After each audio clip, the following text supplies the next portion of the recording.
7 minutos del 30 de abril del año 2025, damos inicio a nuestra tercera CIPAS del curso Técnicas e Instrumentos de Investigación en Ciencias Sociales. Le doy la bienvenida a nuestros estudiantes, especialmente también le doy la bienvenida al doctor Carlos. Nos acompaña en el día de hoy Carlos Pineda Roa. El doctor Carlos pues nos ha concedido este espacio donde esperamos desde la red de curso, desde la directora de curso, desde todos los profes que acompañan esta red de curso, puedan ustedes aprovechar y todos podamos pues aprovechar este espacio al máximo. El doctor Carlos es doctor en psicología, magíster en salud sexual y reproductiva y especialista en estadística aplicada. Es una persona pues que está altamente capacitada para apoyarnos en este espacio.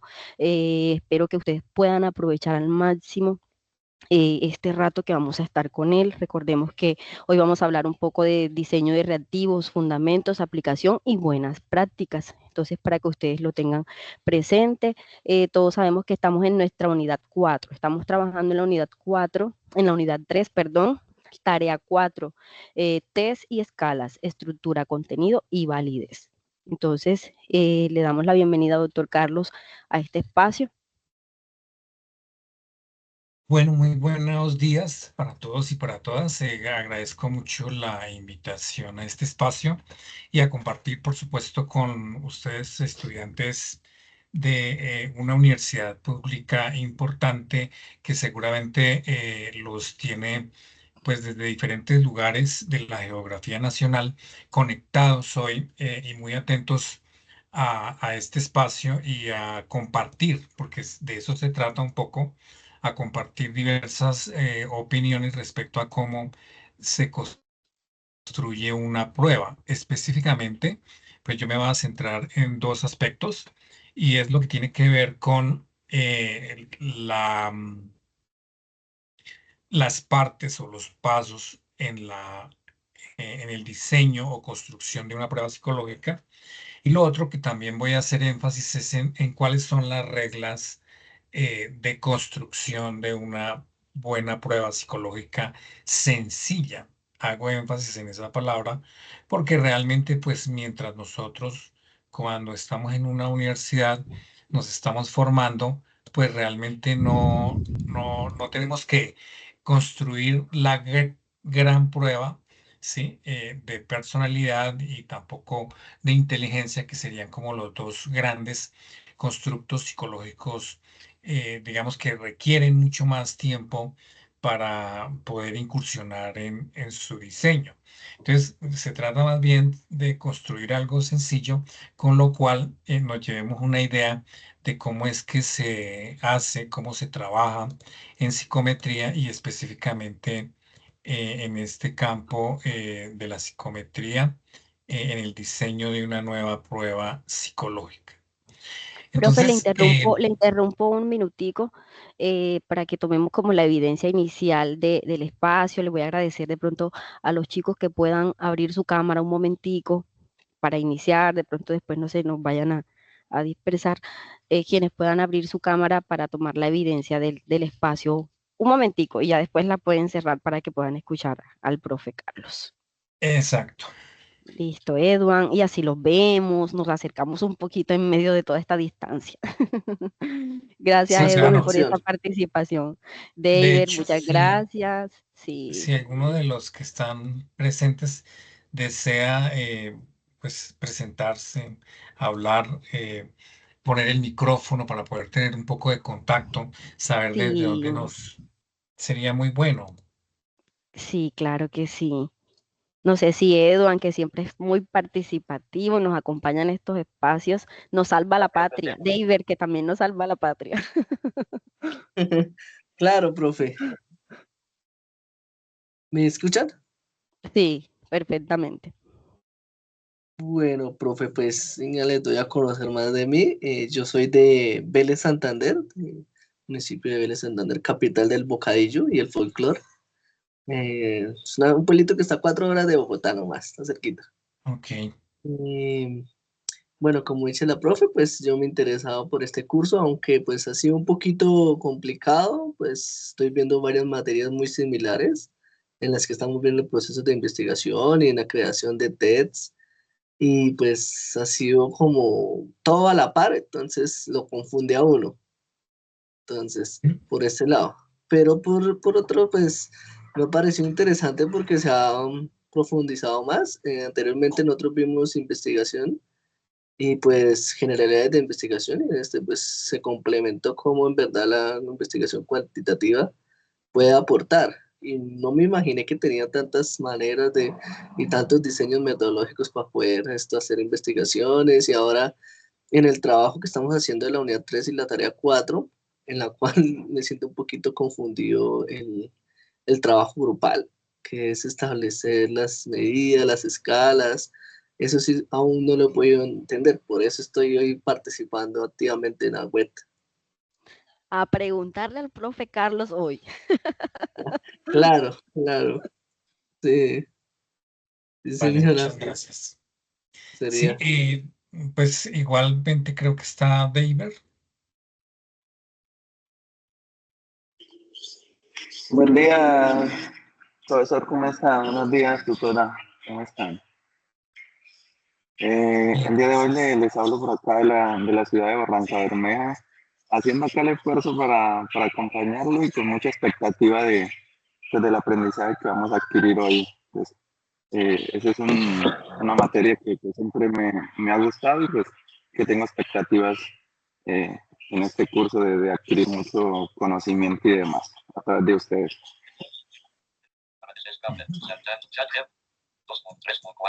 Perfecto, gracias. ¿Alguien más se quiere presentar? Que le puedo responder. ChatGPT todavía está generando una respuesta.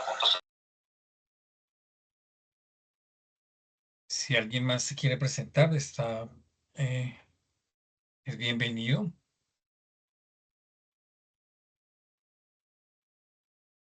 Para saber con quién contamos en este espacio de aproximadamente, pues yo trataré de hablar máximo unos 30 minutos o 40 minutos. No es un tema tan corto, pero trataré de ser lo más sucinto posible, lo más conciso. Y pues en cualquier momento que ustedes lo tengan así o lo tengan a bien, pueden interrumpirme para generar alguna pregunta o algún comentario. También es importante que si al final, pues alguien desea hacer preguntas o tener acceso, por ejemplo, a varios de los materiales con los cuales estoy trabajando esta presentación, pues también lo podrá tener acceso con su tutora. Y pues lo que estoy viendo aquí es que no me deja compartir, o sea, no está habilitado para compartir la presentación.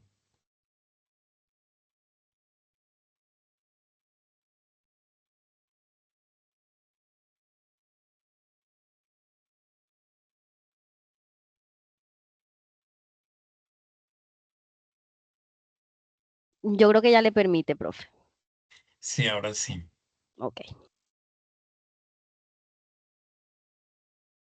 Listo. Entonces, pues esto es lo que nos convoca.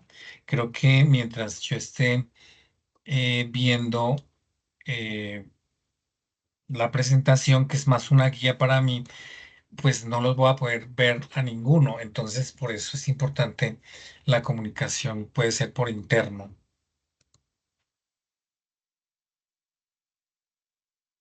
Si están viendo la presentación, ¿me están escuchando bien? Sí, profe, perfectamente.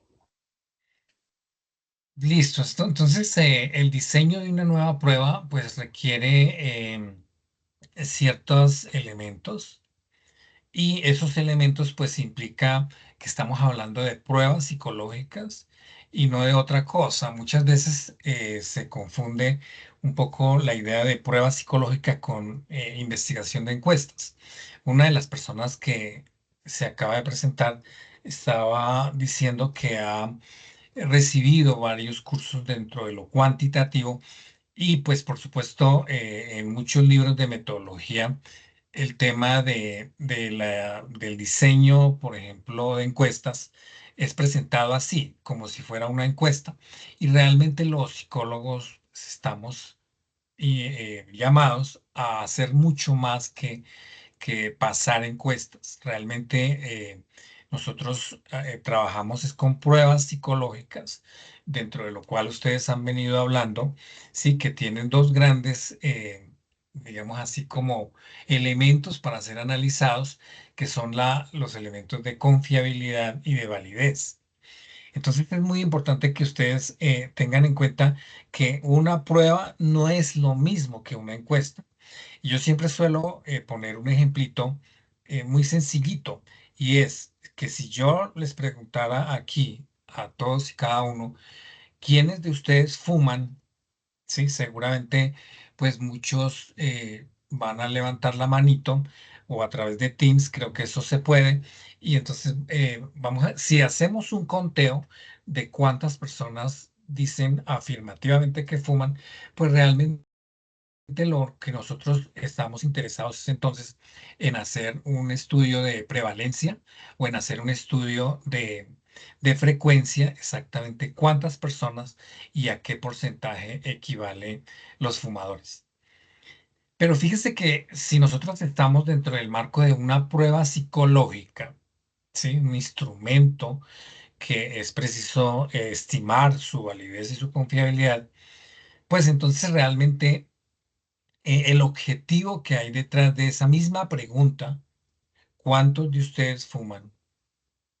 Ya no sería contar, sino que realmente sí habría un mensaje oculto, sí, algo que nosotros podemos inferir a través de las respuestas que dé la persona. Es decir, a través de todas y cada una de las puntuaciones que den nuestros evaluados. Y entonces ahí viene el tema de cómo puedo convertir esa misma pregunta en un ítem de una prueba. Entonces realmente lo que podemos llegar es a la idea de, hay una teoría que respalda la idea de que toda persona fumadora es ansiosa. Entonces ahí ya estoy dentro del marco de la elaboración de ítems para una prueba psicológica, y no simplemente para una encuesta.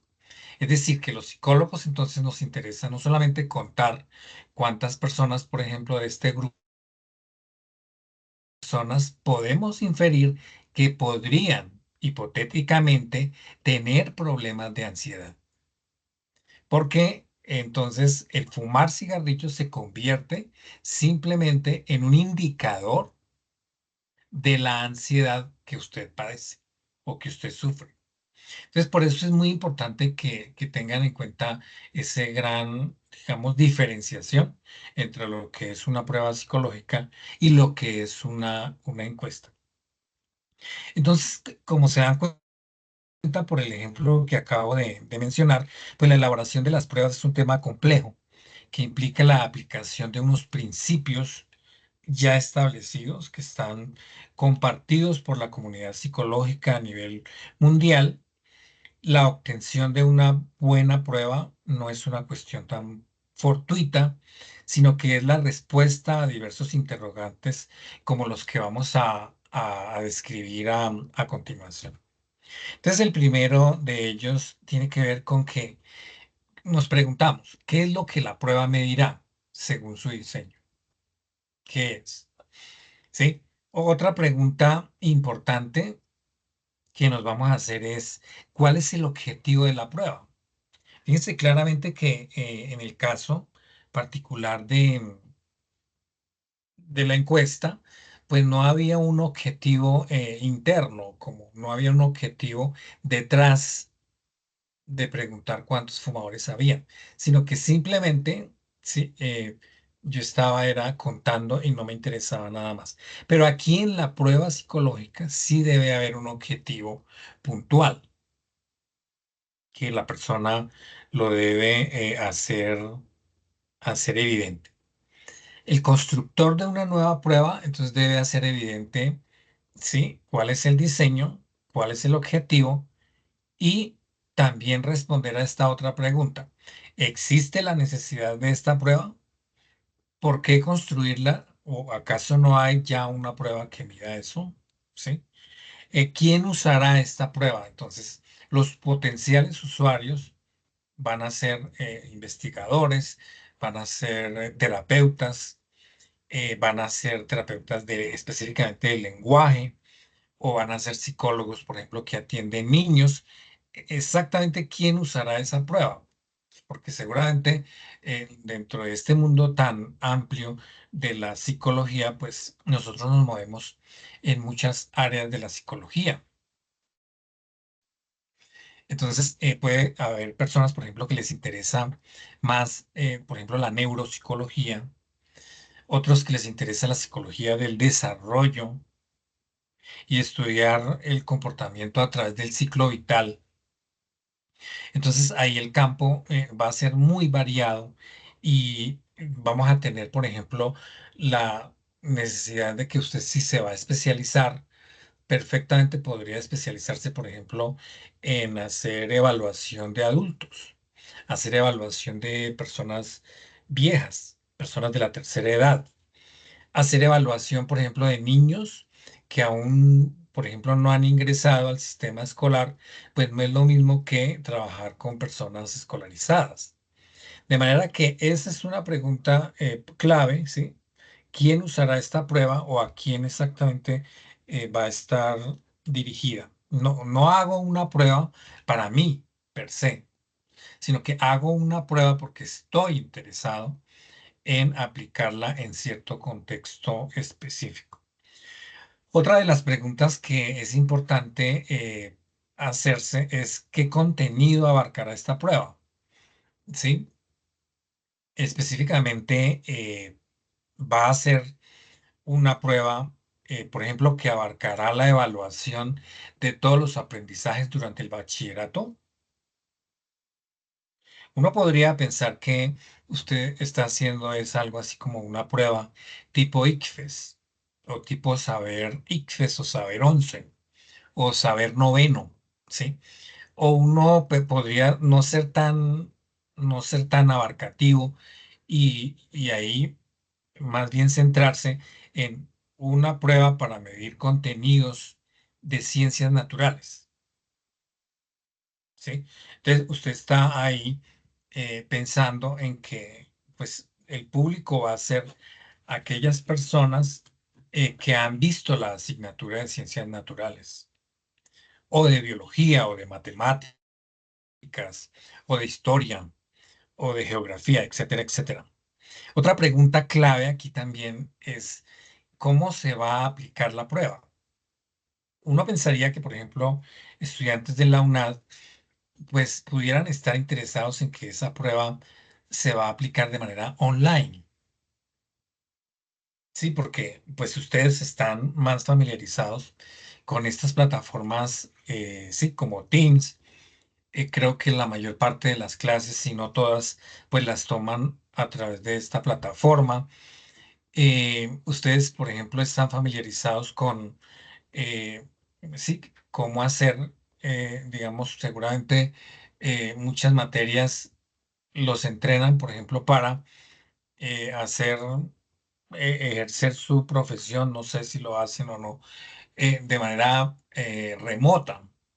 Entonces uno podría pensar que eso podría ser algo interesante, sí, que usted incursione en diseñar pruebas para ser aplicadas online y de esa manera, por ejemplo, pues quiere decir que usted está más adentrado en lo que tiene que ver con potenciales clientes a través de Internet, que no necesariamente estén en una cierta espacio físico, en un consultorio, sino que podrían estar en cualquier lugar del país o cualquier lugar a nivel mundial. Muy interesante eso. Y así sucesivamente, pues no voy a profundizar sobre todas las preguntas que uno se suele hacer y que uno debe responder cuando va a diseñar una prueba. Pero esta es una de las importantes, y es lo que tiene que ver con el formato ideal de la prueba. Entonces, digamos, estoy yendo también de lo general a lo particular, de manera que en la segunda parte de mi presentación ya les voy a dar las reglas para crear ítems. Pero en esta parte que es bastante general, hay que definir desde un comienzo si el formato, no sé si alguno de ustedes les han hablado del formato de prueba. ¿Alguien podría de pronto levantar la manito? ¿Saben acerca de lo que es el formato de prueba o no?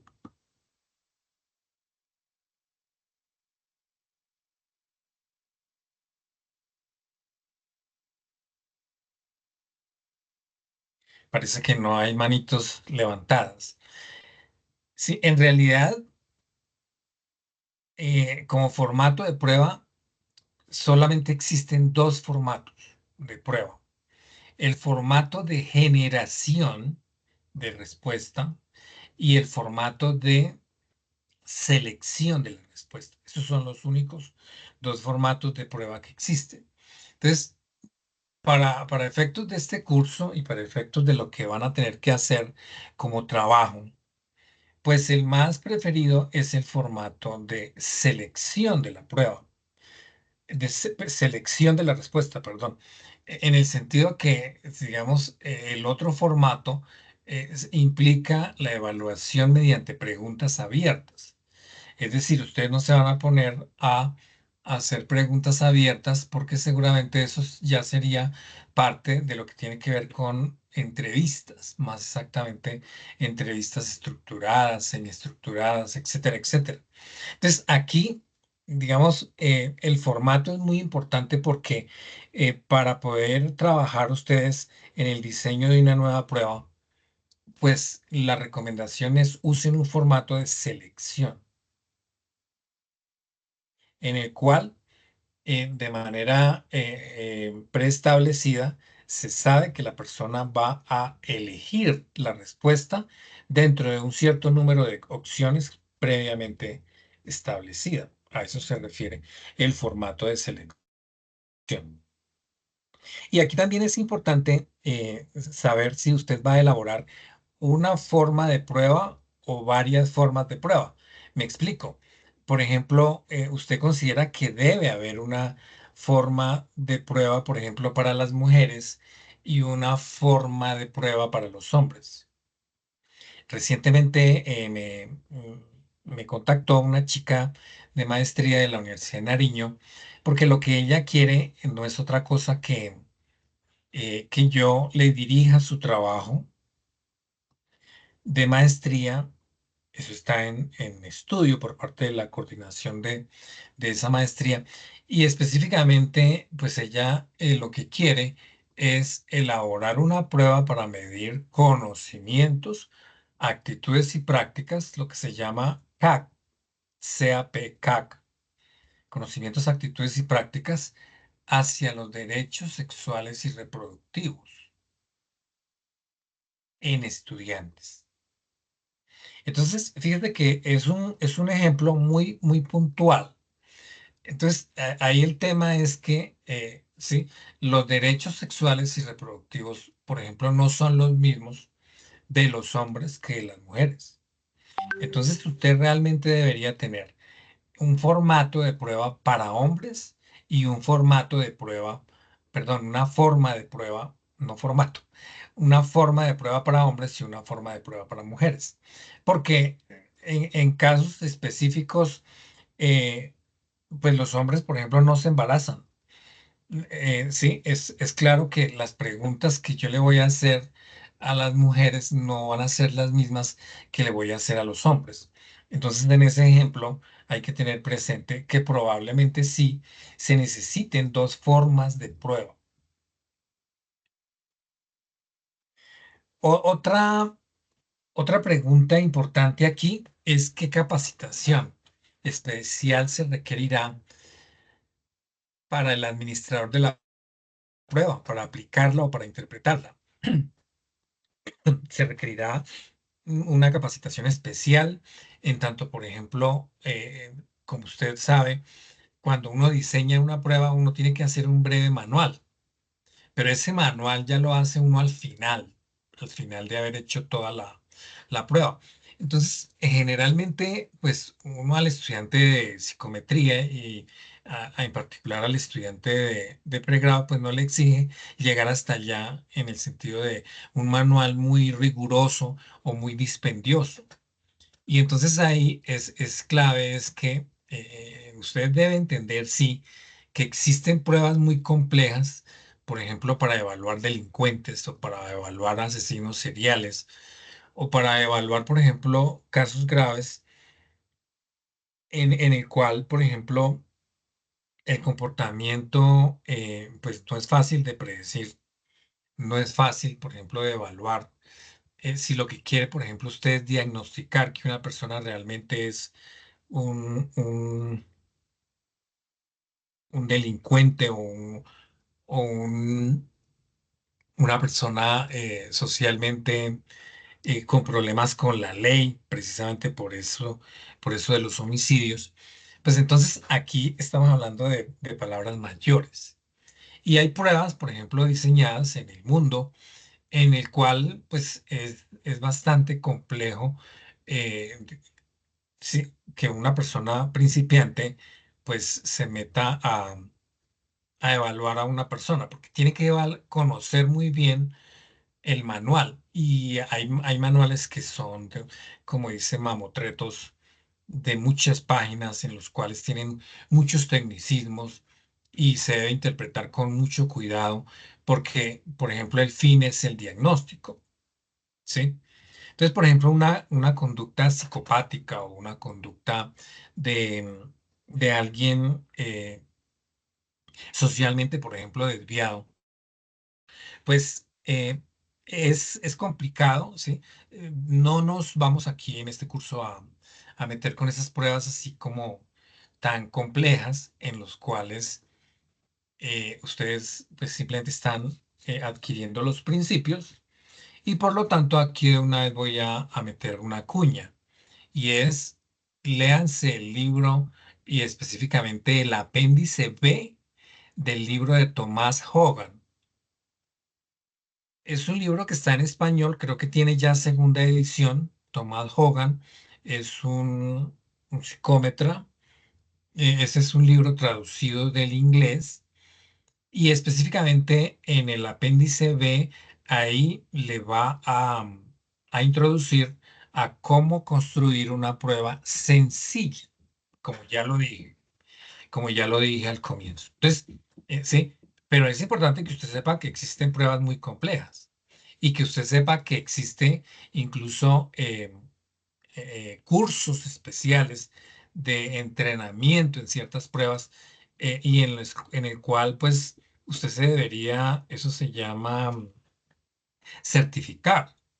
En Colombia todavía no estamos en ese nivel tan alto en el cual los psicólogos necesiten certificaciones especiales para poder aplicar ciertas pruebas.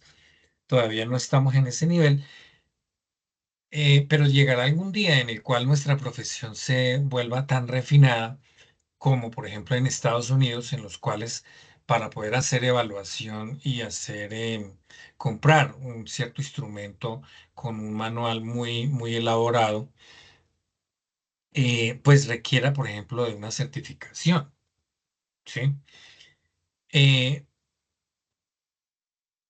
como les digo, pues en países más avanzados como Estados Unidos, pues sí existe eso. Y una persona para poder ser terapeuta o para ser psicólogo clínico necesita tener un doctorado en psicología clínica. Entonces, aquí estamos con algo mucho más sencillo y es importante que eso lo tengamos presente. ¿Qué clases de respuestas se requerirán de quienes respondan la prueba? Entonces, aquí es importante tener en cuenta que, ¿sí? Existen dos grandes tipos de pruebas que me van a llevar por dos caminos diferentes también. Y son las pruebas de ejecución máxima y la otra son las pruebas de ejecución típica. Eso lo debe decir usted, ¿sí? Si lo que usted quiere es calificar a la persona según haya tenido una respuesta correcta o incorrecta, pues estamos en medio de las pruebas de ejecución máxima. Pero si usted lo que quiere simplemente es como mirar estilos, tendencias, formas habituales de comportamiento, por ejemplo, ¿qué piensa la gente respecto al aborto? ¿Qué piensa la gente respecto, por ejemplo, al tema de la migración, que está tan de moda?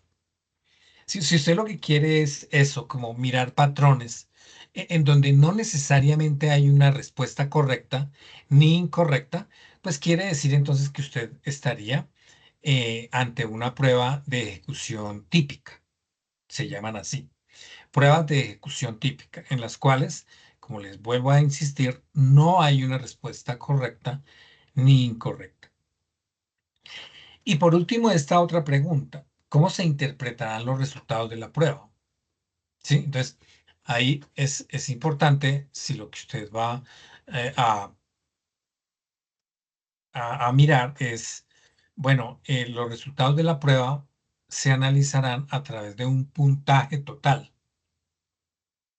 Entonces, yo diseño 20 ítems, por ejemplo, 30 ítems, es un número adecuado, y origino un puntaje total de esa prueba. Entonces, pues siempre tengan en cuenta que en la interpretación de los resultados de una prueba, pues no hay otra cosa que la estadística.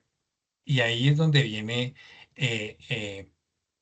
la herramienta que ustedes tal vez ya vieron, que ustedes ya han recibido cursos de estadística, por ejemplo, para analizar puntajes promedio, ¿sí? Desviaciones estándar. Entonces, usted va a utilizar un modelo que está dentro de la psicometría y es el modelo en el cual la forma como nos comparamos es con respecto a un grupo. Esa es la forma más usual y en el cual pues la estadística pues tiene mucho que decir. Y es cómo me comporto yo con respecto al grupo de referencia. Es decir, que si yo soy un estudiante joven, es decir, que tengo entre 14 y 28 años, pues claramente si usted tiene 21, cae en ese rango de juventud. Entre 14 y 28 años, pues está 21 años en particular.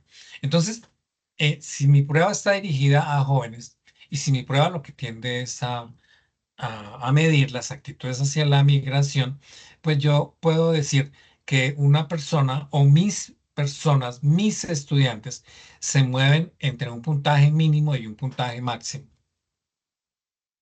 Por eso es importante ir pensando en la idea del puntaje total de prueba.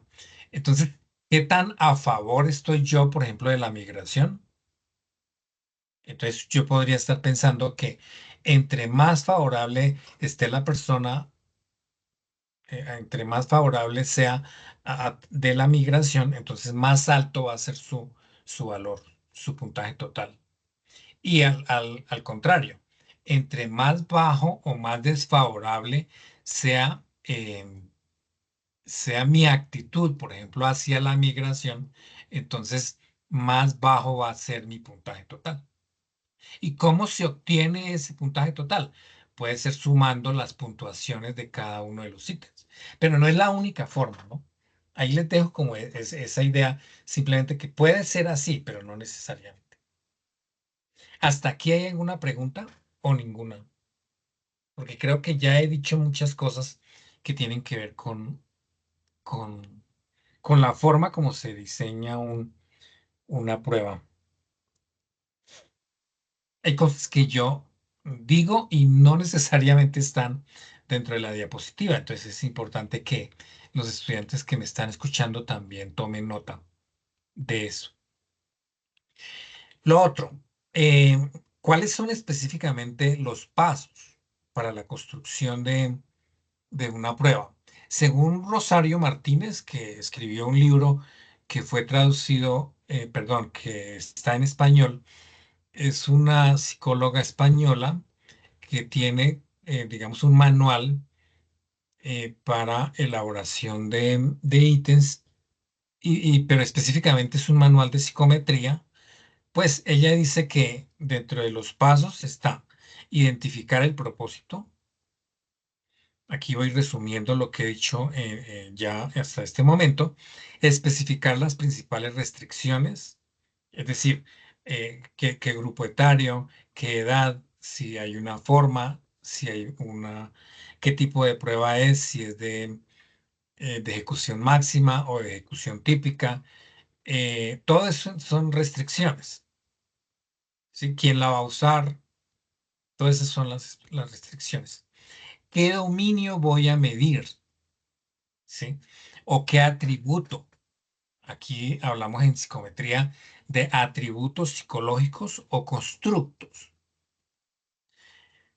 Preparación de las especificaciones de contenido. ¿Sí? Por ejemplo, si lo que usted decidió fue medir específicamente, por ejemplo, conocimientos en inglés, ¿sí? ¿Qué tanto sabe una persona de inglés?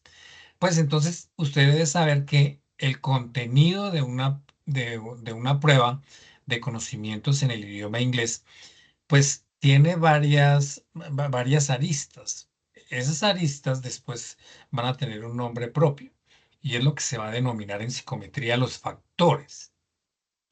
Es decir, que a una persona yo le voy a medir sus conocimientos en inglés, pero a través de si sabe leer, reading, si sabe escuchar, listening, si sabe hablar, speaking, y si sabe escribir, writing. Entonces quiere decir que ahí las especificaciones de contenido deben ir sí o sí a través de esas cuatro grandes aristas que yo llamé, o más bien sería las dimensiones del atributo a medir. Dimensiones. O también podrían ser las subdimensiones de mi atributo, y mi atributo se va a llamar conocimientos en el idioma inglés. ¿Ya? Hasta aquí ninguna duda, ¿verdad? Y luego sí viene lo que tiene que ver con la elaboración de los ítems. ¿Sí? Después de eso, dice Rosario Martínez, está la especificación del formato de los ítems, el test, el modo de puntuación, la especificación de la prueba piloto, las estadísticas a calcular para la versión final y la tipificación o calificación de la prueba. Pero esta no es la única autora que se suele trabajar. Ahí a la derecha van a ver otro autor que ese sí es colombiano, que es el doctor Carlos Pardo, que él trabajó en el ICFES. Este señor trabaja todo lo que tiene que ver con eh, pruebas masivas. Obviamente el ICFES pues, es la entidad encargada de hacer la evaluación en todo el país. Él trabaja en la Universidad Católica de Colombia y dentro de lo que él ha escrito, que no ha sido mucho, pues está también unas partes, unos pasos para construir una prueba que se resumen en un número más pequeño de pasos. El propósito de la prueba, las pruebas piloto, la aplicación y evaluación de la prueba piloto, la elaboración y aplicación definitiva y finalmente la calificación de la prueba. Entonces, ahí digamos, claro, si me preguntan a mí cuál prefiero específicamente de estos dos autores, pues yo necesariamente diría que es muchísimo más claro el de la izquierda, los pasos descritos por Rosario Martínez, porque es mucho más detallado eh, lo que usted tiene que hacer paso a paso. ¿Listo? No question.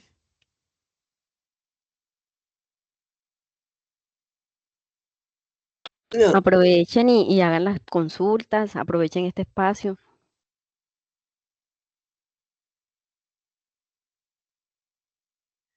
Bueno, entonces, sí, lo que sigue prácticamente son, digamos, unos detalles que también son clave. No sé cómo andamos de tiempo. Bien, profe, estamos bien de tiempo, o sea, todavía si usted tiene para extenderse, no hay inconveniente. La idea es que a ellos Ok. les pueda quedar claro el ejercicio. Sí, entonces, respecto al propósito de la prueba, pues uno tiene que tener que proporcionar una base para las calificaciones de los estudiantes. Sí, es decir, el propósito tiene que estar claro. Y entonces, supongamos que usted quiere aplicar esto que le estaba diciendo de conocimientos en inglés. Usted quiere evaluar personas, por ejemplo, estudiantes de 11 grado, que quieren irse a estudiar a una universidad. Y entonces es importante que usted, esa prueba le va a ayudar a tener una estimación, una medida, ¿sí? De qué tan bueno es esta persona, por ejemplo, en inglés. O pongamos otro ejemplo también, qué tan bueno es una persona en matemáticas. No, es que yo quiero estudiar algo que no tenga matemáticas o que no tenga mucha. Entonces, es importante ahí, eh, sí, saber si usted se quiere orientar por ese objetivo de prueba, el primero. El segundo, pues, como les decía, pues es una prueba que seguramente tiene muchas más complejidades, porque lo que usted quiere es establecer un diagnóstico respecto, por ejemplo, al grado de conocimiento en una determinada área. Por ejemplo, qué tanto sabe una persona de medicina o qué tanto sabe, por ejemplo, alguien de psicopatología o qué tanto sabe una persona especialmente de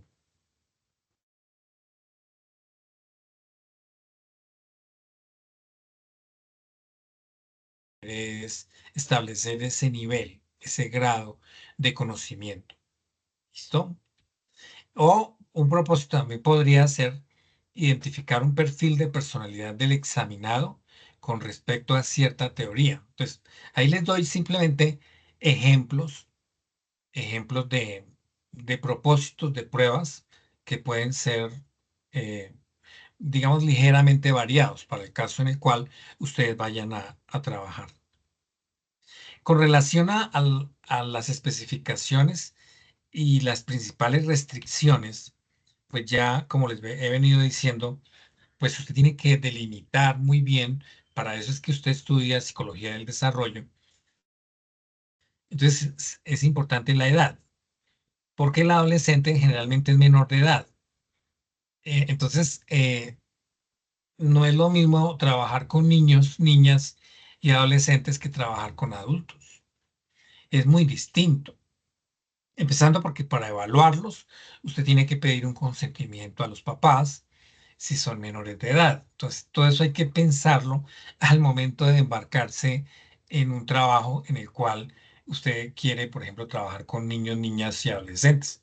Entonces, yo, por ejemplo, no recomiendo que diseñen pruebas más si lo que van a hacer es aplicarla. ¿Sí? En pregrado, yo nunca dejo a mis estudiantes eh, que trabajen con niños, niñas y adolescentes, porque es un trabajo, pues, para un trabajo de grado o que varía, sería muchísimo mejor llevarlo, por ejemplo, a un trabajo de maestría, pero para ejercicio de clase no. ¿Cuál es la experiencia de los sujetos en el tema? Por ejemplo, si usted ya vio historia de la psicología, pues podría hacer una prueba, diséñese una prueba para medir conocimientos de historia de la psicología, porque usted ya tiene esa experiencia. La cantidad de tiempo disponible. Entonces, hoy en día, por ejemplo, se están diseñando pruebas cortas. Ya no estamos viendo, por ejemplo, como en los inicios de la psicometría, pruebas demasiado largas, como por ejemplo el MMPI, que era una prueba que tenía más de 500 ítems. Eso ya hoy en día no se ve. La gente vive muy ocupada, la gente no tiene tiempo de contestarle su prueba y la gente pues lo que quiere es optimizar no solamente tiempo, sino también recursos. Sí, si usted hace una prueba muy larga, pues seguramente y la va a aplicar de manera impresa, pues eso va a ser muy dispendioso en el número de fotocopias que usted va a tener que imprimir.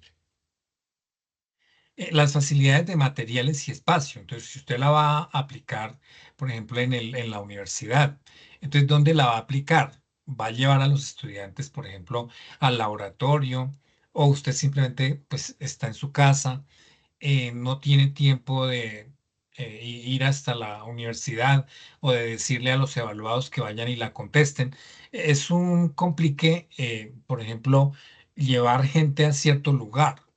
Entonces ahí es donde, por ejemplo, las pruebas, ya no de lápiz y papel, sino más bien online, han cobrado muchísima relevancia, porque simplemente ya no necesariamente tiene que la persona estar frente a un computador, sino que realmente podría estar frente al celular. Y usted abre un link que le envía a una persona a su celular y ahí contesta la prueba. Entonces, des en cuenta que todo eso hay que pensarlo y son restricciones importantes.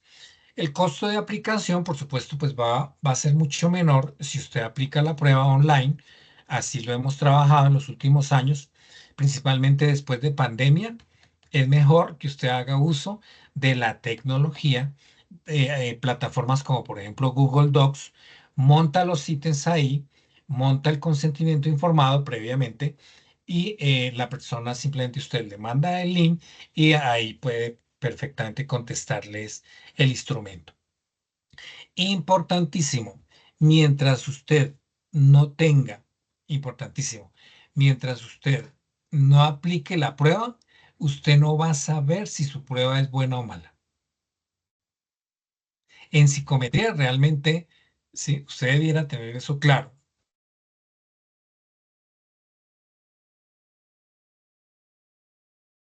O usted simplemente hizo una prueba, construyó unos ítems, dijo que las especificaciones del atributo, la manera como usted estableció el formato, las formas, todo eso lo puso en su trabajo y se lo entregó a su tutor o a su tutora, pero realmente pues ahí simplemente hay una opinión, que por supuesto es una opinión experta. Pero si usted quiere ir más allá, uno debería saber que la prueba a ciencia cierta se puede decir que es buena o mala si usted la aplica y si usted genera unas estadísticas. Mientras tanto, no puede saber si es buena o mala. No lo puede saber. Y entonces aquí también es importante que yo también, parte de lo que busco es que usted se enamore de este campo. Y qué tal que usted quisiera, ¿por qué no? Terminar que su trabajo de grado, que su proyecto de investigación fuera justamente el diseño de una prueba. ¿Por qué no? Entonces, eso ya lo definirán allá con su tutora, si eso es lo que se quiere. Entonces, por ejemplo, ahí yo les coloco ejemplos de cosas que ya he hablado.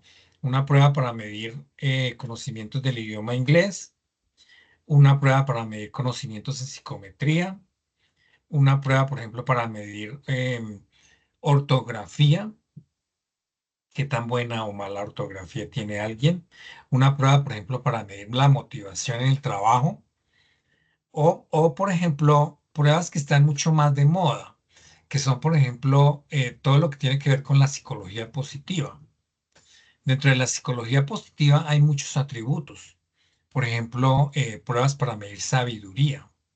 Ese es un atributo establecido así de una manera positiva, no patológica, sino más bien se intenta responder a la pregunta qué tan sabio o qué tan sabia es una persona.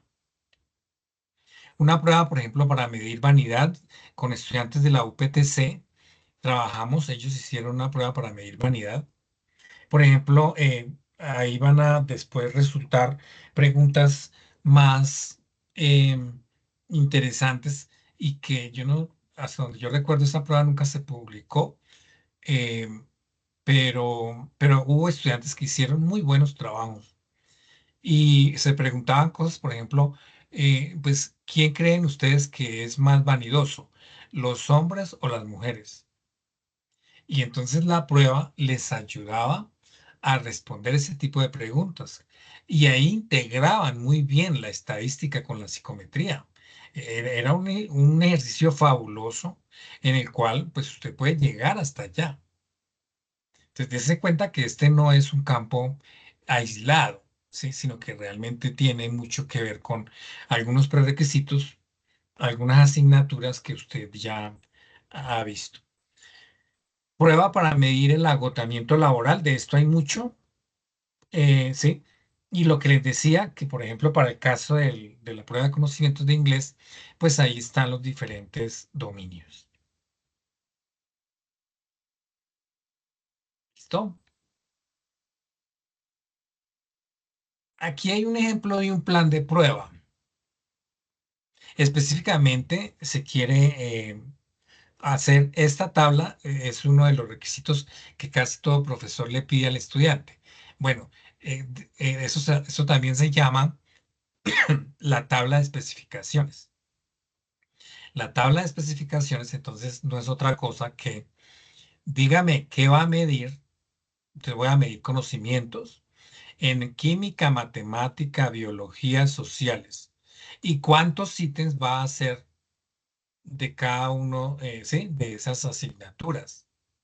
Entonces, y específicamente, por ejemplo, aquí ya les presenté esta tabla de especificaciones, pero todavía no he dicho qué es eso de lo que está en negrita. Comprensión, todo lo que tiene que ver con aplicación, evaluación, síntesis, análisis. Sí, todo eso es lo que se llama algo que está un poquito más adelante acá, y es la taxonomía de los objetivos educativos según Bloom. Esto lo encuentra usted muy fácilmente también en Internet. Aquí yo traigo, por ejemplo, definido cada una de las 6 categorías de esa taxonomía. Una taxonomía no es otra cosa que una clasificación. Entonces, usted lo que quiere es, dentro del dominio de lo cognitivo, evaluar varios subdominios. ¿Cuáles? 1, conocimiento. 2, comprensión. 3, aplicación. 4, análisis. 5, síntesis. 6, evaluación. Entonces, en una prueba, por lo general, muchos psicómetras intentan evaluar, por ejemplo, todo lo cognitivo a través de esta taxonomía. Esta taxonomía, como les digo, pues ha sido muy empleada no solamente en Colombia, sino en el mundo. Bloom pues aquí se echó un cabezazo en esta taxonomía, que es muy completa, pues porque nosotros, como siempre se ha dicho, pues no nos podemos quedar con el número 1. No, que medir solamente conocimientos, porque eso es quedarse solamente en el tema memorístico. ¿Usted conoce o no conoce? ¿Sí? Pero simplemente, digamos, ahí realmente lo que está en juego, sí, sería el tema de la memoria. Mientras que si usted se va un poquito más hacia abajo en la categoría de Bloom, pues está un poquito más variado. Su prueba queda muchísimo más rica, muchísimo más interesante, y logrará entonces pues hacer un trabajo un poquito más elaborado. Entonces, aquí, como les digo, pues existe otra taxonomía, no es la única, la de Bloom no es la única, esto simplemente lo doy como información. La taxonomía de objetivos educativos según Guilford, esta es otra, pero simplemente las voy a pasar muy rápido. Productos, operaciones y contenidos, eso sería lo que se evaluaría eh, con esta taxonomía. Y eso está dentro de lo cognitivo. ¿Qué es conocimiento? Recuerdos específicos, universales, métodos, hechos, fechas, autores, entre otros. Un ejemplo, pues aquí no lo traje. Aquí simplemente traigo definido lo que es comprensión, entendimiento, comportamientos que implican la intelección o el fraccionamiento de un determinado mensaje. Aplicación, ¿qué es? Entonces implica el empleo de abstracciones en situaciones determinadas, concretas, capacidad para aplicar teorías, conceptos o situaciones novedosas. Sí, entonces, por ejemplo, ejercicios aplicados, por ejemplo, de suma, resta, multiplicación y división.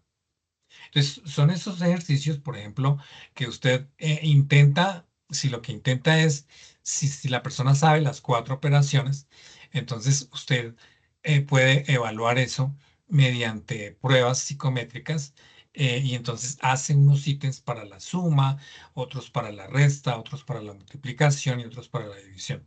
Y así sucesivamente. Pero hay ejercicios especiales, por ejemplo, que pueden combinar algunos tipos de ese tipo de cosas. Y es, por ejemplo, Juanito va a la tienda, su mamá le dio 10.000 pesos y le dice que me traiga queso, huevos y pan, por ejemplo. Entonces, ¿cuánto en total gastó Juanito? Y entonces ahí, entonces para poder saber cuál es el total gastado por Juanito, debo hacer A, una suma, B, una resta, D, una multiplicación y y D, una división. Y así sucesivamente. Entonces, usted se da cuenta que puede saber si una persona sabe las 4 operaciones, no necesariamente poniéndole ejercicios de números, sino poniéndole ejercicios aplicados. Esa es un poco como la idea. Analizar simplemente es, pues, dividir el todo en sus partes constitutivas, establecer una jerarquía de ideas en la cual usted explicite cuáles son las relaciones entre tales ideas. La síntesis sí que es el contrario del análisis, que usted pueda reunir diferentes elementos o partes para formar un todo. Eso se puede medir, eso se puede evaluar. La evaluación se define como la capacidad para emitir juicios sobre ideas, obras, métodos, materiales o soluciones con algún propósito determinado. Y aquí ya viene algo que el ICFES ha cambiado en los últimos años.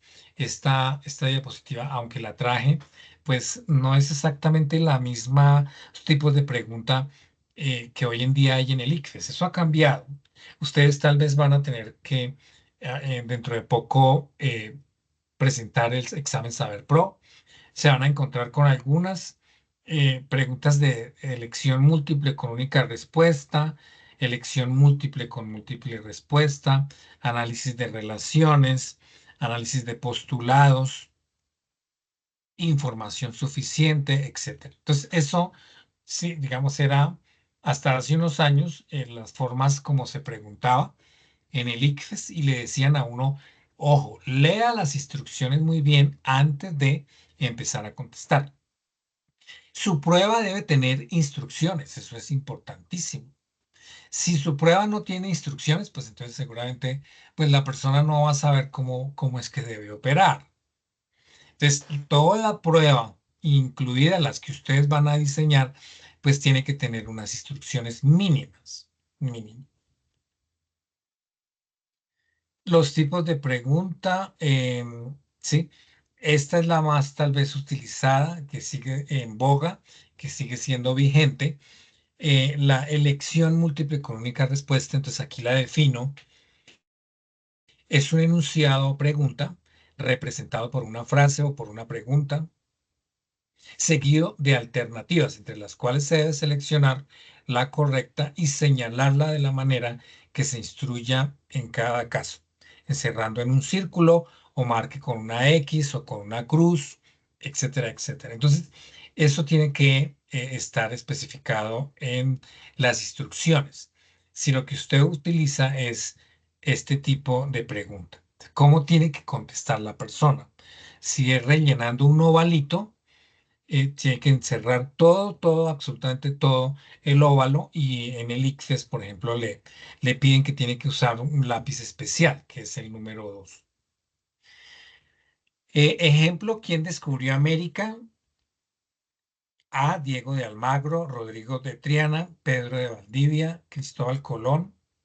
Entonces, la persona tiene que seleccionar de los conocimientos en geografía, perdón, en historia, pues cuál es la respuesta correcta. Selección múltiple con única respuesta. ¿Qué precauciones se deben tener en la elaboración de ítems de selección múltiple? Entonces, son algunos parámetros que usted debe tener en cuenta, principalmente si se mete con una prueba de ejecución máxima, es decir, aquellas en donde hay una respuesta correcta o incorrecta. Entonces, en torno al enunciado, es decir, debe ser una afirmación o pregunta a través de la cual se plantea el problema. Debe estar escrito en forma clara y precisa. Esas ya son reglas que se deben tener en cuenta. Debe evitarse la formulación de enunciados con frases negativas. Por ejemplo, un caso puntual, ¿sí? Es inevitable dejar de quererte. Entonces, esa frase que yo acabo de decir, es inevitable dejar de quererte. Fíjese que tiene palabras que implican negación. Dice, es inevitable, no dije evitable, es inevitable. Además, yo puse la palabra dejar de quererte. ¿Cómo podría entonces una persona, a ver, alguien que no voy a seguir hasta que alguien me diga, ¿cómo decimos eso mismo de manera positiva? Es inevitable dejar de quererte. Díganme eso mismo, así sea en el chat, pero de manera positiva. ¿Cómo se diría eso?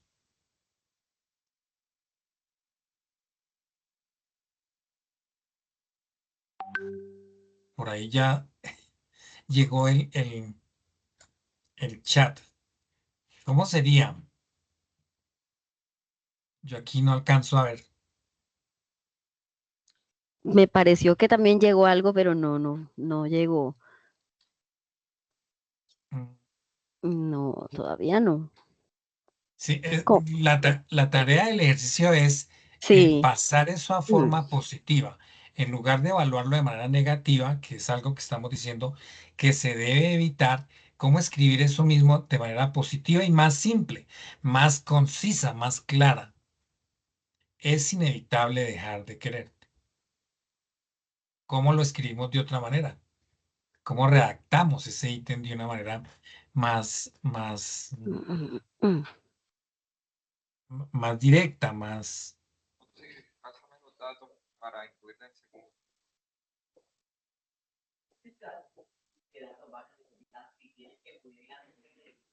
Nadie se animó porque no veo ni un chat. María Camila Mercado. Así sea que nos equivoquemos. Yo me voy a atrever. Fecha de inicio, fecha de finalización del proyecto.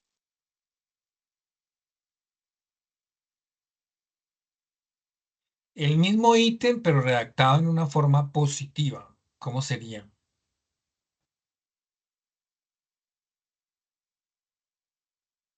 Sí, voy a colocar el ítem. Cheryl está escribiendo. Vamos a ver por aquí.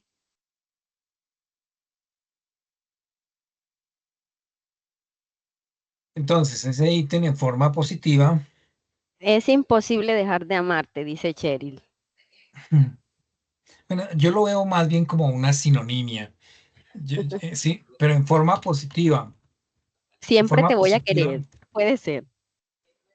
puede ser, esa sería otra manera de... Sí, claro que ahí ya incluyes una palabrita que es el siempre. Y Sí, yo en mi frase no hay nada de cuantificación, sí, ¿sí? sí, sí, Porque la sí. cuantificación va es en el formato. Esa puede ser otra. Cheryl mm, dice, mi amor por ti es eterno, ¿sí? Sí, voy a esperar a ver si de pronto alguien más se atreve con una forma diferente de decir lo mismo. porque a veces nosotros nos complicamos. Se da cuenta que nosotros los seres humanos somos complicados y le damos muchas vueltas al asunto. En el tema del amor, eso es muy común también, de que la gente no dice las cosas claras, entonces por eso no se entienden las parejas. Dese de cuenta que estoy haciendo este break para que usted se entrene un poquito en redactar las cosas de manera que cumpla ese criterio, que sea lo más sencillo, escrito de manera positiva y que no dé lugar a ambigüedad, que no dé lugar a ambigüedad.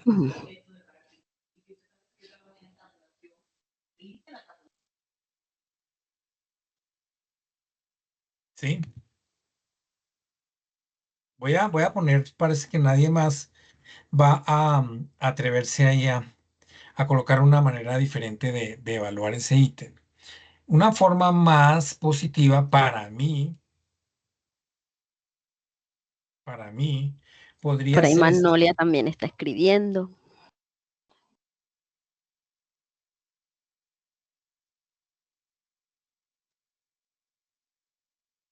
Nunca pero fíjate imaginé amarte tanto. ok, pero fíjate que, por ejemplo, ella, sí, ella usó la palabra nunca y la idea era escribirla de una manera positiva. Positiva, ¿Sí? claro. Entonces, ahí ahora sí va la mía, va mi apuesta. Yo escribiría eso mismo de una manera positiva, ¿sí? Así, ¿sí? Soy capaz de amarte. Simplemente así, ya, no de más vueltas, ¿sí? Pero entonces la persona, principalmente como les digo, en idioma español, puede enredarse un poco si le damos demasiadas vueltas al asunto. ¿Sí? Entonces, eso es algo en lo cual, pues, por eso, si ustedes están haciendo ese trabajo de diseñar la prueba en grupo, pues es importantísimo que unos hacen unos ítems, otro del grupo hace otros ítems, y entre ustedes mismos se leen y se van corrigiendo los unos a los otros. De manera que al final la prueba ya está revisada por los compañeros y le queda prácticamente el último paso para el tutor que revise la prueba. Pero ustedes se han dado a la tarea de revisar muy bien entre ustedes. Bueno, entonces voy a volver a mi presentación.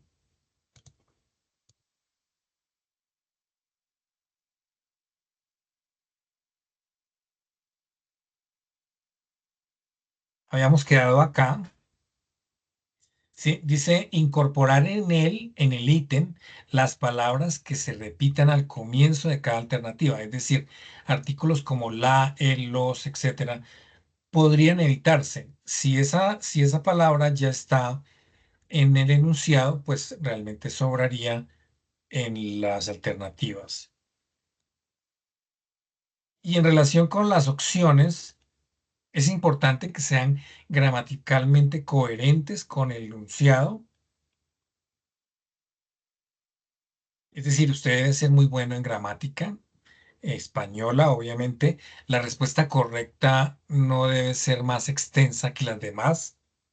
Es decir, lo que se llaman las alternativas, en algunos manuales de psicometría se habla de opciones o en algunos manuales también se habla de los distractores. Así también se les llama a las alternativas. Los distractores, todos deben tener la misma extensión. No debe ser la respuesta correcta, la opción correcta, más extensa que las demás. En la eventualidad de que sean números, es recomendable ordenarlos en forma ascendente o descendente. Se deben analizar cuidadosamente las alternativas de modo que solo una de ellas sea la verdadera. Las demás deben ser posibles y no totalmente absurdas. Es decir, que aquí también, pues, en manuales de psicometría, pues existen muchos ejemplos. Aquí no sé por qué esta diapositiva se me cruzó otra vez sobre la estructura de la prueba. Los ítems, los aspectos de escritura de los ítems, es que tienen que ser pertinentes. Se refiere a la relación del ítem con la con lo que la prueba pretende medir, se considera que un ítem es pertinente si está en armonía con lo que la prueba mide, relevante o importante, es decir, que haga referencia al contenido específico de la prueba y se asimila a contenido en contraste con detalles superficiales o comentarios tangenciales. Es decir, que con eso de la relevancia como criterio para escribir ítems, pues es que usted le pegue, como dice el dicho, hay que pegarle al blanco, ¿sí? Al corazón del constructo o atributo que usted está midiendo y en la forma como usted lo está definiendo, ¿sí? La forma también es importante, la redacción, la precisión de los instrumentos, la claridad en la presentación de la tarea, adecuación de la tarea al nivel de los evaluados. Por ejemplo, que si un ítem está redactado de una manera con un lenguaje muy sofisticado, pues también se debe evitar esa palabra. Por ejemplo, eh, yo evalué, por ejemplo, eh, riesgo de suicidio en niños y apliqué una prueba sobre estrategias de afrontamiento. Entonces había una palabra dentro de un ítem que muchos niños eran de séptimo y octavo, no entendían y era la palabra inhibirse. Inhibirse. Entonces, si usted utiliza palabras demasiado rebuscadas, por ejemplo, que no están dentro de la jerga o dentro del el repertorio verbal, por ejemplo, de unos niños, pues entonces seguramente el niño no va a entender la pregunta o la frase y por ahí ese ítem va a fracasar. Tenga en cuenta que se deben, como ya lo dije, se deben evitar ítems negativos. En caso contrario, se debe subrayar la palabra que indica negación. Es decir, como no es que no es que no se pueda, simplemente que se deben evitar. Y si usted lo hace, resalte esa palabra negativa. Las frases tanto de la pregunta como de los distractores deben tener igual longitud. Evitar términos como todas las anteriores, ninguna de las anteriores, algunas de las anteriores, sí, porque puede ser confuso, más si usted no pone eso en el orden que debe quedar. Evitar dar pistas sobre un tipo o patrón de respuesta. También se recomienda, por ejemplo, utilizar ítems de control, los cuales tienen como fin ver la coherencia y no la contradicción de los examinados. Es decir, que ítems de control se refiere a que lo que buscamos es que la persona conteste de manera sincera. Entonces, es tratar de evitar lo que se llama en psicometría o en psicología el fenómeno de la deseabilidad social. Y la deseabilidad social es básicamente que muchas veces la persona contesta tratando de dar una buena impresión al evaluador o de usted, les pongo ejemplos, cuando usted va a una entrevista de trabajo, entonces una pregunta que le hace su evaluador, ¿usted generalmente se equivoca o en la vida usted ha cometido algún error o alguna equivocación? Entonces, si usted se quiere mostrar como una persona perfecta que no comete errores, usted dice, sí, claro, yo soy perfecto, pero eso es mentira. Entonces, hay que muchas veces en pruebas de ejecución máxima es importante que usted utilice ítems de control, con lo cual necesariamente la respuesta que se espera de la persona es cierta y no la otra, ¿sí? No sé si se entiende esa parte.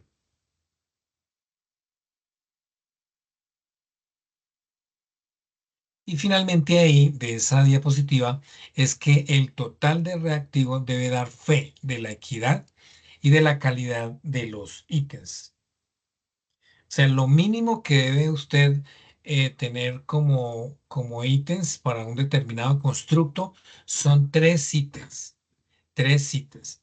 Pero cuando usted está empezando a aprender sobre diseño de pruebas, se recomienda que redacte muchos más. muchos más, porque seguramente varios de ellos no van a pasar la prueba. Entonces, esa es la recomendación. Entre unos 20 y 30 ítems está bien diseñar una prueba. Si tiene varias dimensiones, esas dimensiones no deberían ser menos de 6 a 10 ítems, más o menos. Pero eso es algo aquí que les estoy diciendo como recomendación, pero no como regla. Y emplee el balanceo para no saturar entre preguntas difíciles a los examinados en toda la prueba. Es decir, que si mi prueba es de ejecución máxima, vuelvo y repito, pruebas que tienen respuestas correctas o incorrectas. Entonces, uno debería aplicar ahí la técnica del embudo. Se refiere a eso, lo de balancear. Es decir, que empiece usted con preguntas fáciles, de manera que una gran cantidad de personas las conteste correctamente. Y poco a poco, gradualmente va aumentando el grado de dificultad de los ítems. Es probable que usted, pues al comienzo, si va a meterse con pruebas de ejecución máxima, pues no sepa qué es tan fácil para alguien o qué es difícil para alguien. Eso es complicado. Pero pues siempre uno debe como estar orientado por un tutor y esa persona experta en un determinado campo. Sí, muchas veces, por ejemplo, si lo que vamos a hacer es ítems que evalúen conocimientos de historia de la psicología. Entonces usted va y va hasta donde el profesor que dicta historia de la psicología y se asesora de él. Profe, entonces queremos que usted nos ayude a revisar esta prueba o este borrador sobre unos ítems que acabamos de redactar de unos ítems sobre historia de la psicología. Eso con el fin, pues, de que haya, pues, no todas las preguntas o completamente difíciles o todas las preguntas muy fáciles. Eso en cuanto a pruebas de ejecución máxima. Y hay unas reglas para la elaboración de ítems de test de conocimientos. Por ejemplo, hay ítems de respuesta múltiple son más indicados para una prueba objetiva porque se prestan para más identificación cuantitativa de sus propiedades, control de la elección de múltiples opciones acertadas por azar, y lo otro es que constan de un enunciado y un conjunto de opciones llamados distractores, dentro de los cuales está la clave. ¿A qué me refiero exactamente? Que la reglita es: trate de que la prueba tenga varios distractores y no solamente dos. Es decir, que si usted está en medio de una prueba de ejecución máxima, entonces, por ejemplo, la capital de Colombia es A, Bogotá, B, Medellín. Vamos a suponer que alguien va a contestar esa prueba. Y entonces lo correcto es Bogotá y lo incorrecto es Medellín. Si una persona no acierta y contesta Medellín, pues quiere decir que esa persona tenía 50% de equivocarse y 50% de acertar. Entonces, por eso la idea que se recomienda es que haya muchas más opciones de respuesta, no solamente dos. Porque si yo, por ejemplo, tengo 5 opciones de respuesta para ese ítem, la capital de Colombia es A, Bogotá, B, Medellín, C, Cali, D, Bucaramanga, E, Barranquilla. Entonces, ahí sencillamente la probabilidad de no acertar sería ya solamente del 20%, porque yo elegí 5 opciones. Entonces, si yo acierto, entonces tengo la probabilidad de acertar es del 20% y la probabilidad de no acertar es del 80%, pero pues hay muchísima más posibilidad de discriminar entre quien sabe y quien no sabe acerca de este tema, por ejemplo, de capitales. ¿Ninguna pregunta?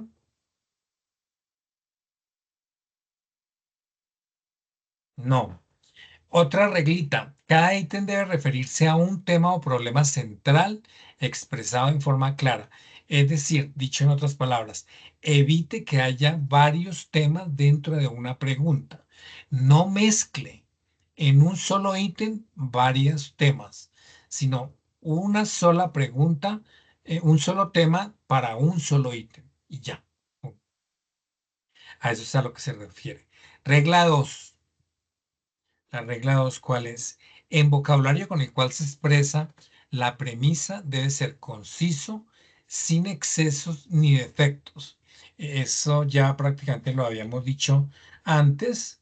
La regla 3, la información dada en la premisa, es decir, en el enunciado, debe ser completa, suficiente para recibir una respuesta justificable.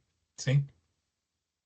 Ahí en esa regla es importante es ya alguien que le lea a usted, porque si la información en la premisa no es suficiente para poder contestar, entonces debe ser porque usted se le saltó o se le pasó, ¿sí? Y la dejó mal redactada. Hay información que se necesita para contestar y usted no la incluyó.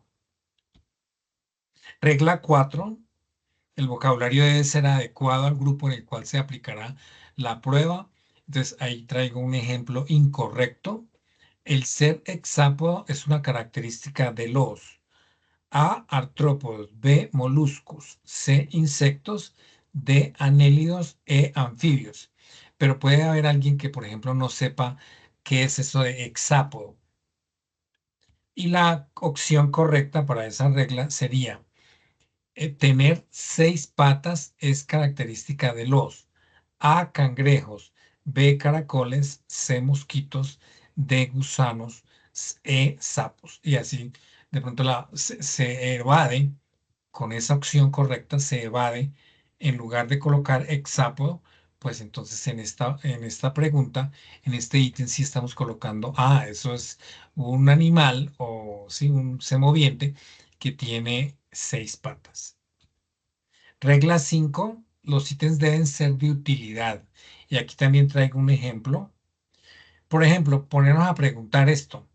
La edad de Simón Bolívar en la batalla de Boyacá era de 28, 36, 40, 45, 47.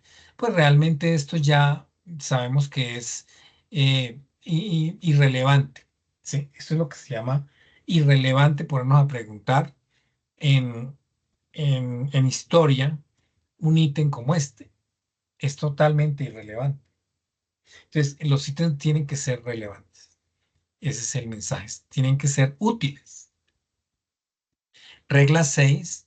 Es preciso evitar las formas gramaticales confusas o complejas. Regla 7.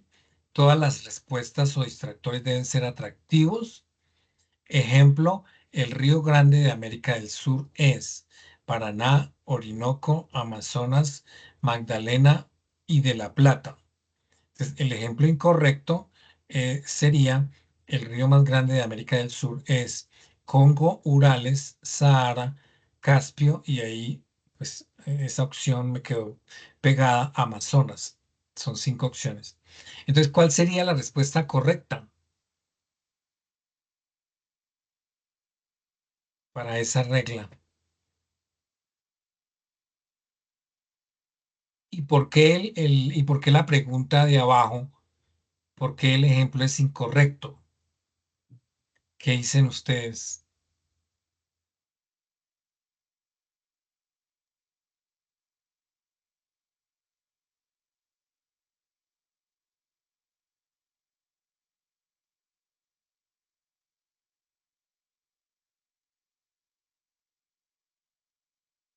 ¿Qué dicen ustedes? ¿Por qué es correcta la primera opción y por qué es incorrecta la otra?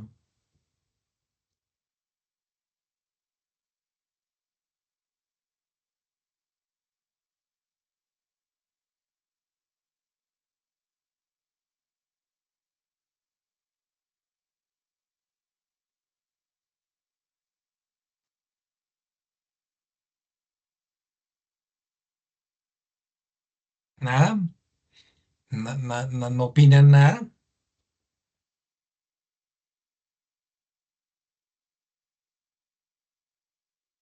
¿Pocas pruebas han contestado ustedes de este tipo?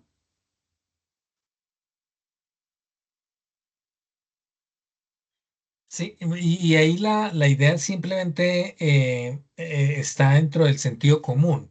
Y es que una persona, por ejemplo, que vive en Sudamérica, podría ir descartando. ¿Sí? Por eso los de abajo son incorrectos. Entonces una persona podría decir, no, pues Congo no he oído ninguno, Urales tampoco, Sahara menos. Eso es por allá en otro continente. Caspio tampoco. Entonces, la única opción por descarte, pues tiene que ser Amazonas, que ese sí he oído que está en Sudamérica. Entonces, por eso es incorrecto. Y la correcta es porque, le está dando opciones que podrían ser, efectivamente, todos esos 5 ríos están en Sudamérica. El Paraná, el Orinoco, el Amazonas, el Magdalena y el de La Plata. Entonces, quiere decir que cualquiera podría ser la opción correcta, pero aquí vamos a distinguir entre quien sabe y quien no sabe. ¿Listo? Regla 8. Las opciones de respuesta deben ser distribuidas al azar. Suele ocurrir que exista la presencia de un patrón como por ejemplo EBC, DA, EBC otra vez, DA. Entonces eso tiene que, la persona no debe distinguir en que, por ejemplo, todo se contestaba B, todo era B. Entonces eso se debe evitar. O sea, que no haya un patrón en el cual las personas identifiquen que todas las opciones en su mayoría se contestaban con B. Regla 9. Si un ítem depende del anterior, ninguno de los dos debe revelar la respuesta. La respuesta correcta debe ser diferente de los distractores solamente por su significado o contenido y no por una sutileza verbal.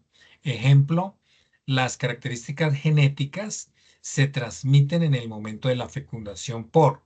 Entonces, por ejemplo, ahí usted sutilmente le está sugiriendo a la persona dentro del enunciado, como quien dice, le está soplando, que eso tiene como que ver con genes. Entonces, las personas que están contestando su prueba, en este caso de biología, pues podrían estar tentadas a elegir la opción A y no las otras. Entonces, este sería un ejemplo de ítem mal redactado, mal redactado. Regla 11. La respuesta correcta generalmente debe ser de la misma longitud de los distractores. Ya lo habíamos dicho. Y pues esto es una diapositiva que traje ahí como para simplemente saber que existen, que usted sepa que, ¿sí? Yo podría tener ítems de definición, de propósito, de causa, de efecto y de asociación. Estas son modalidades de redacción de ítems, pero en campos muy puntuales. Cuando lo que yo quiero es definir, o cuando lo que yo quiero es buscar el por qué, o cuando lo que yo quiero es buscar la causa de, o lo que yo busco que usted eh, le presento la causa y usted lo que debe elegir dentro de las alternativas es el efecto. Y por último es con qué se asocia, ¿sí? Un determinado objeto o una determinada situación, fenómeno. ¿Sí? Entonces se busca detectar una relación existente, premisa y respuesta que ocurren a la vez. ¿Sí? Y ya con esto estoy prácticamente dando por, no me faltan sino estas 3 diapositivas. La primera tiene que ver con también modalidades en que las personas, por ejemplo, encuentren el error, busquen el error.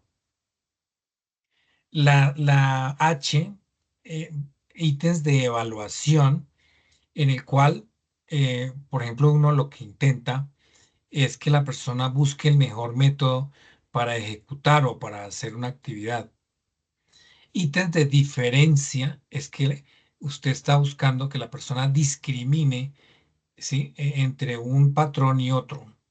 O ítems de similitud, al revés, es que la persona identifique semejanzas entre varios componentes.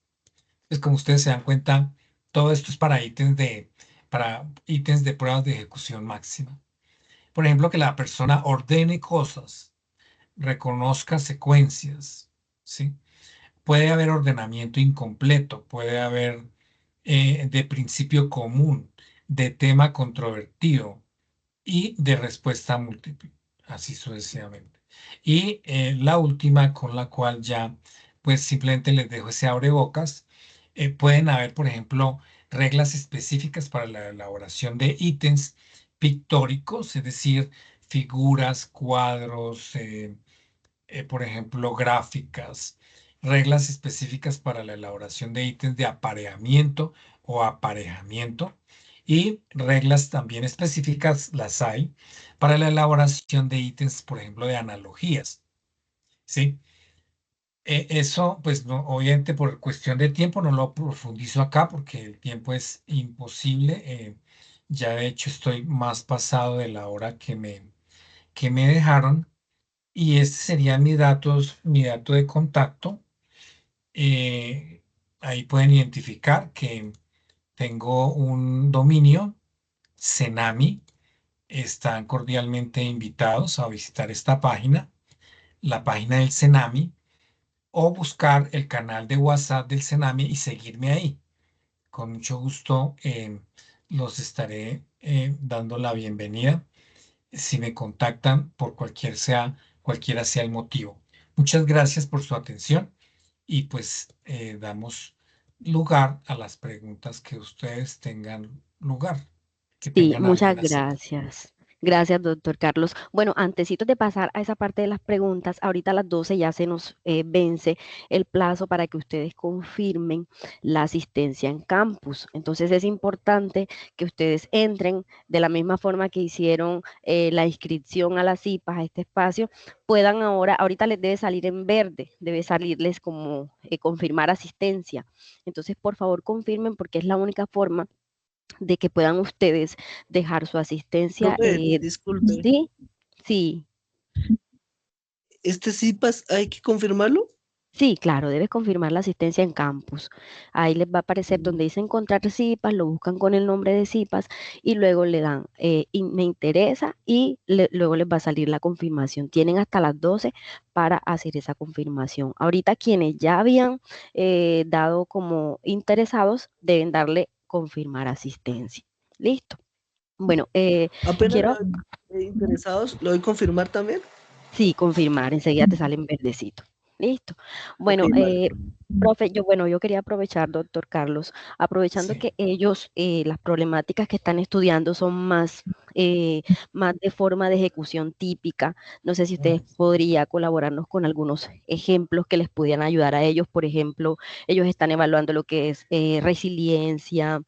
ansiedad, todo lo que tiene que ver con la parte de pronto depresión, eh, estrés post-conflicto, para víctimas de pronto de ese conflicto armado en Colombia. O sea, son problemáticas muy contextualizadas que de Claro. pronto creo que ellos tienen esa pregunta porque más nos estamos centrando en esa forma de ejecución típica. Entonces, sí nos podría colaborar con unos ejemplos en torno a esa parte.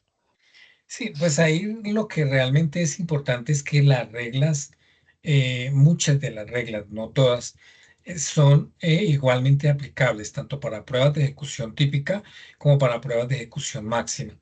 Y entonces, sí, es clave, es que, por ejemplo, no sé, ahí escribieron consumo, pero ¿a qué se refieren? Debe ser consumo de sustancias psicoactivas. Sí, pues de eso hay muchas problemáticas en muchas regiones.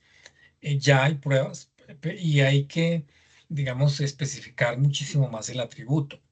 Entonces, ahí, por ejemplo, si yo pongo consumo, pues yo puedo entender consumo de, de helados, consumo de vegetales, consumo Sí. de, por ejemplo, de ropa. Yo puedo, porque yo soy consumidor de todo eso. Así es. Fíjese que, por ejemplo, ahí ya lo aclaró, consumo de cigarrillos electrónicos, ¿sí? Lo que se llaman vapeadores. Entonces, realmente ahí el atributo no solamente debe estar claro, sino que salte a la vista, ¿sí? Que en un momento dado, en la respuesta les quede mucho más fácil definir el constructo y eso debe estar definido de una manera tal que usted simplemente salte a la vista eso que está midiendo. Aquí le voy a mostrar un ejemplo de una definición muy clara, por ejemplo, en el caso de depresión que yo tengo acá y en el cual sí, se da una definición, por ejemplo, de lo que es depresión y en el cual está lo suficientemente claro. Esta creo que no es lo suficientemente claro acerca de cómo se debe definir lo más operacional y conceptualmente posible claro. Entonces, miren, por ejemplo, este ejercicio que les voy a mostrar acá, cómo se definió el atributo.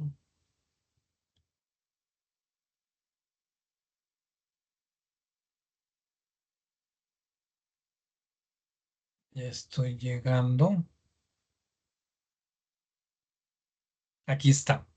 Entonces le voy a dar un poquito como de zoom, por ejemplo, para el caso de la definición del atributo. El atributo era, esto era una prueba, por ejemplo, para medir,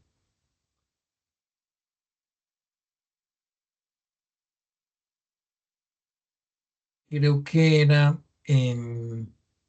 imagen corporal. Sí, sí, imagen corporal. Entonces, por ejemplo, la definición del constructo está así.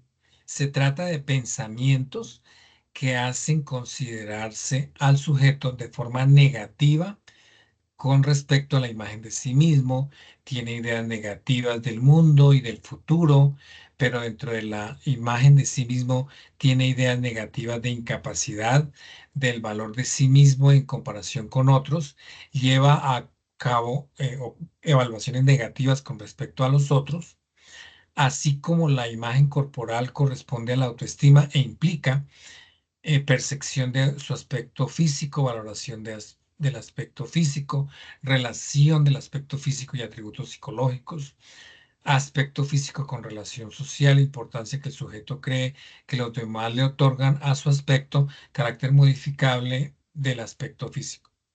Entonces, ahí hay, digamos, como varias, ¿sí?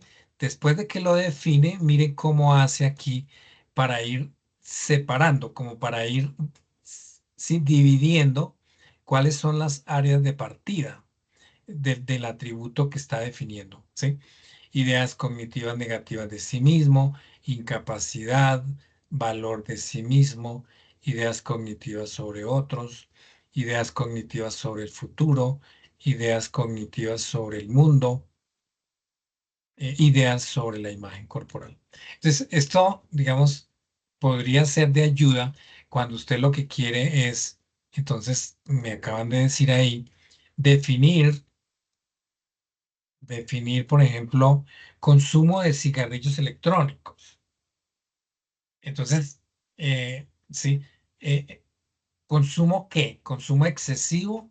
Eso es lo que le interesa. Entonces, uno ahí podría meterle esa palabra, consumo excesivo, lo que al evaluador, lo que a la persona que quiere hacer esa prueba le interesa es el detectar a aquellas personas con consumo excesivo de cigarrillos electrónicos. Y entonces, em, sí, por ejemplo, no soy capaz, ya después los ítems van a quedar, no soy capaz no me resisto a dejar de comprar cigarrillos electrónicos cuando paso por frente a la tienda, así sucesivamente. Entonces, ahí es importante que por ejemplo, decida si lo que quiere es, ¿sí? evaluar el consumo en tanto frecuencia o en tanto actitud, porque no es lo mismo. Entonces, en tanto frecuencia es si lo hace nunca, a veces, casi siempre, siempre. Mientras que si lo que quiere evaluar es el consumo de cigarrillos electrónicos en tanto actitud, entonces es qué tanto se percibe como benéfico o perjudicial. Porque claro, para la persona es éxtasis. Para la persona que lo consume es, puede ser beneficioso, se puede sentir de una manera muy particular, se puede sentir muy bien, que puede que llegar a creer que eso tiene un efecto, al menos a corto plazo. Estoy hablando así como para que la persona que tomó ese tema, pues digamos como que tenga esa idea de si lo que quiere es entonces medir la actitud hacia el consumo de cigarrillos electrónicos. Ahí estaría un poquito lo actitudinal, lo de a favor y en contra. Yo creo que eso no me hace daño, yo creo que eso tiene efectos, pero a largo plazo, ¿sí? Mis amigos les gusta estar cerca de mí cuando estoy fumando vapeadores, etc. Mientras que si lo que quiere es adoptar una forma más frecuentista, entonces estaríamos hablando más de qué tanto cree que lo perjudica si nunca, a veces, ocasionalmente, nunca ocasionalmente, a veces, casi siempre, siempre, ¿sí? Entonces, ahí es importante lo que yo les decía de la puntuación. ¿Cómo es que usted va a elegir la puntuación? Y en este caso, pues le estoy mostrando las dos grandes posibilidades que tendría. Una forma muy actitudinal en el cual usted refleja su actitud, o lo que buscamos es que la persona refleje su actitud respecto al consumo de cigarrillos electrónicos. Mientras que cuando lo que yo intento es dónde están las personas, si están en nivel bajo, mm, medio o alto, por ejemplo, de consumo de, de cigarrillos electrónicos, ¿sí? Es bien distinto, ¿sí? Porque el objetivo no necesariamente podría ser el mismo. Si me voy por el lado frecuentista, lo que usted quiere es, bueno, esta persona puntuó en un consumo excesivo, mientras que a alguien, por ejemplo, le resultó un consumo nulo. Yo nunca consumo cigarrillos electrónicos. Mientras que en el grupo, si lo que a mí me interesa también es evaluar a todo el grupo, por ejemplo, resulta que ahí lo que hay es un consumo excesivo o moderado o bajo. Y ahí podrían estar las tres categorías, dentro de los cuales usted después va a terminar em, ponderando el grupo que mida. Sí. ¿Algo más? ¿Alguien tiene alguna otra pregunta? Ya el profe amplió bastante en torno a la problemática que propone Magnolia. Creo que David también está escribiendo. También pueden levantar su manito y pueden abrir su micrófono como para ir avanzando un poquito. Ya nos quedan 9 minuticos.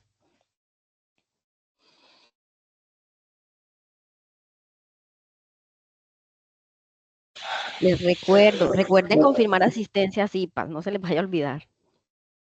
Listo. David. Gracias, profe. No, profe, yo quería darle gracias yo me tengo que ausentar, tengo ahorita otro compromiso, pero quería agradecerles por el espacio, de verdad el FIPA estuvo muy interesante, muy completo. Este, el profe Carlos en su explicación, de verdad muchas gracias por el tiempo y por su buena disposición para explicarnos, ¿vale? Sí, espero que tengan un buen día, muchas gracias. Gracias, David, por tu asistencia. Que tengas un excelente resto de día también. Vale, gracias. Bueno, entonces aprovechemos de quienes todavía están acá, cuéntenos si tienen alguna otra duda, aprovechemos que el profe pues todavía está acá para que les apoye en esas duditas que tienen.